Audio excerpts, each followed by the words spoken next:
ಪೂಜಿಸಲು ಮನದಾಳು ನನ್ನ ತಾಯಿ ಮನದೊಳಗೆ ಮಂದಿರವ ಕಟ್ಟಿರುವಳು ಕರುಣಾಮಾಯಿ ನವಮಾಸ ಮಡಿಲಲ್ಲಿ ಕಾಯುವಳು ಹೆತ್ತ ತಾಯಿ ನೋವಲ್ಲೂ ನಗುವವಳು ಒಬ್ಬಳೇ ಹೊತ್ತ ತಾಯಿ ಜನನ ಮರಣ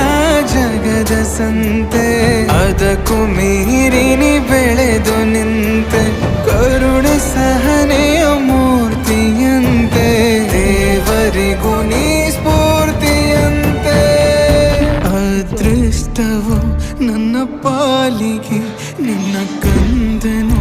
ನಾನಾಗಿ ಹೇ